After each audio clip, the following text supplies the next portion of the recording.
Nederlands. Extra Journaal. Vers van de pers. Welkom bij Extra Journaal. Fijn dat u weer kijkt. Het belangrijkste nieuws voor u op een rij gezet. En we beginnen met het bericht dat Ernesto weinig schade heeft aangericht. Het gaat natuurlijk over de tropische storm Ernesto, die gisteravond dicht bij Sint Maarten, Saba en Stesia kwam. Gelukkig heeft het tot weinig grote schade geleid. Er zijn wel verhalen over overstromingen, bomen zijn omgewaaid en zo zijn er meer van dergelijke gevallen. Maar over het algemeen is het meegevallen, gelukkig. De scholen zijn nog aan het voorbereiden voor het nieuwe schooljaar. De regeringsgebouwen zijn gewoon weer open en daarmee is er gelukkig een vredig einde aan de komst van Ernesto gekomen. Maar minister-president Luc Merselina heeft wel de bewoners gewaarschuwd alert te blijven, want we zitten nog midden in het orkaanseizoen.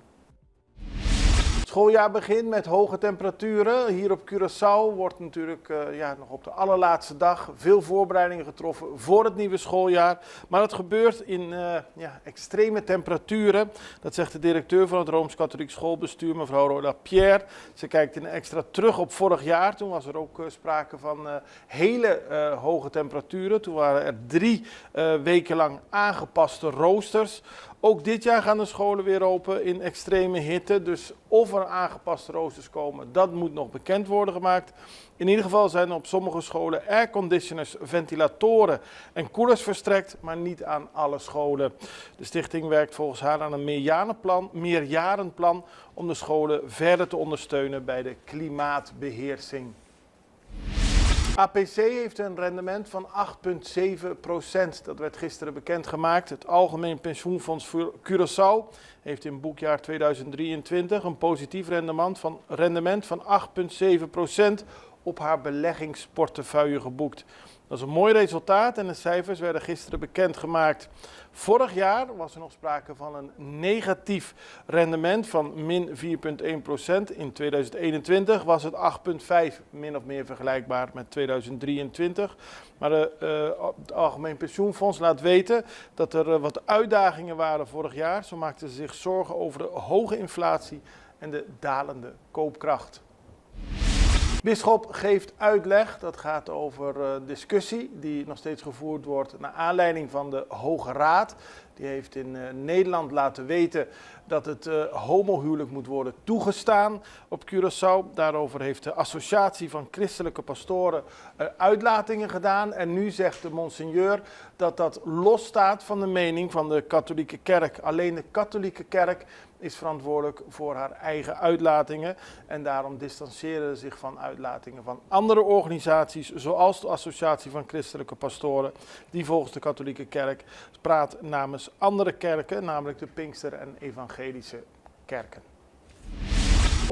Onhygiënische situatie met Pinda Herebe, dat vond gisteren plaats. Het zijn beelden die niet prettig zijn om te zien, maar buren belden de politie nadat ze al enkele dagen een onaangename geur roken vanuit het huis van hun buurman die in de wijk Otrobanda pinda's verkoopt.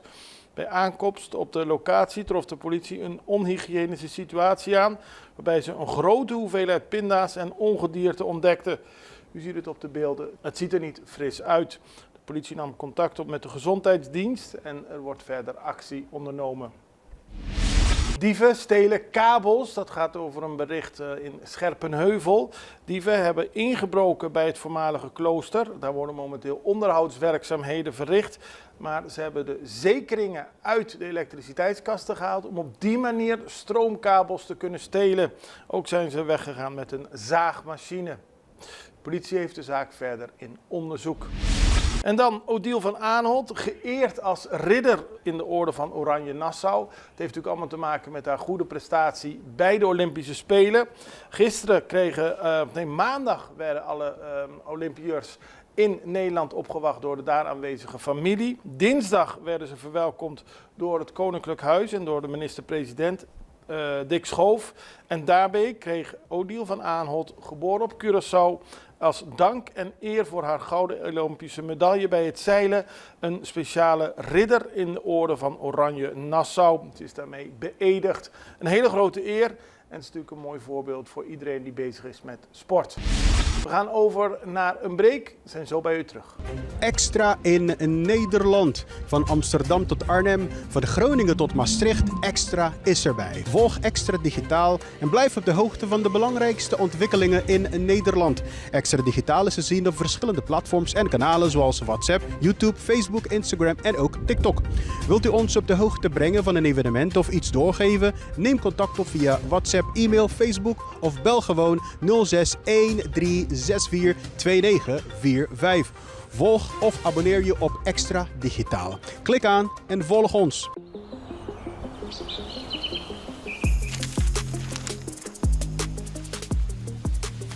Welkom op Curaçao, een van de mooiste eilanden in de Caribiën. Een ware parel. En het is een eiland waar je van heel veel zaken kunt genieten. Van de natuur, van de zee, van het eten, van de mensen en zoveel meer. Curaçao is een eiland waar heel veel gebeurt op het gebied van politiek, cultuur, sport en zoveel meer. En Extra Journaal brengt het belangrijkste nieuws van Curaçao. Maar we hebben ook aandacht voor al het nieuws op Bonaire en Aruba en op de bovenwinden, Saba, Sint Maarten en Sint Eustatius. En we belichten al het nieuws van alle kanten. Het nieuws is duidelijk, actueel en vers van de pers. Extra Journaal, elke werkdag op Salto. Op Curaçao zijn we de hele dag bezig met het maken van Extra Journaal. Volg ons op je favoriete Amsterdamse zender, Tauro.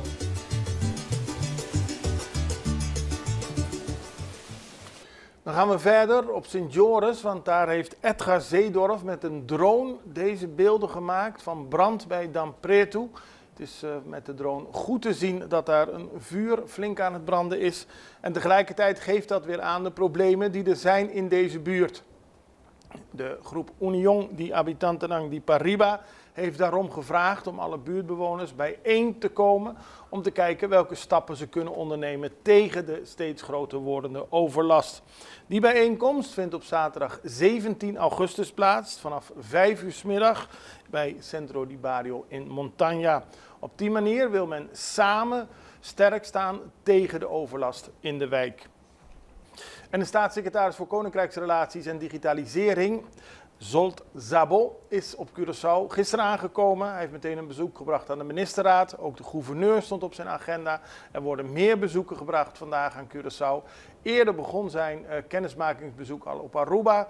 Morgen gaat hij naar Bonaire toe. Het is allemaal in het kader van een kennismakingsbezoek. Szabó is iemand die heel veel kennis heeft van digitalisering. Zo zegt hij zelf, heeft hij zijn hele leven in gewerkt. En weinig wist tot voor kort over koninkrijksrelaties. De afgelopen 50 dagen is hij druk bezig geweest om zich op de hoogte te stellen van alle zaken. En dit kennismakingsbezoek is daar een onderdeel van. Bij de Raad van Ministers waren alle ministers aanwezig en werd er uitgebreid gesproken, zoals u ziet op de beelden. Dan gaan we naar Sint Maarten, want Ernesto is achter de rug. Nu zijn alle ogen weer gericht op de verkiezingen van 19 augustus. En u ziet in deze foto, de stemkaarten worden allemaal gesorteerd. Er zijn stemkaarten natuurlijk gewoon bij de mensen thuis bezorgd. Maar wie het nog moet kunnen afhalen, die kan vandaag de 14e, de 15e en de 16e terecht om de stemkaarten op te halen. Vanaf 4:30 's middags. Op die manier kunnen zoveel mogelijk mensen meedoen aan de verkiezingen. De tweede parlementsverkiezingen van dit jaar alweer in Sint Maarten. En dan tot slot nog een internationaal nieuws. Het is vooral voor de liefhebbers van de kou zijn het mooie beelden. Voor wie niet zo van de kou houdt, kan het best wel frisjes eruit zien. In ieder geval, meer dan 100 zwemmers uit 14 landen strijden in het ijskoude water van het Argentijnse Perito Moreno Gletsjer tijdens de Wereldbeker Winterzwemmen. Het zijn speciale zwemkampioenschappen onder extreme omstandigheden in ijskoud water. En dat vond allemaal plaats in de zuidelijke provincie Santa Cruz. Het is de eerste etappe van de wereldbekercompetitie. Dus over de wereld zal er nog heel veel gezwommen worden in ijskoud water. Daarmee zijn we aan het einde gekomen van deze aflevering van Extra Journaal. We zijn er morgen weer en ik hoop u ook. Tot ziens. Dag.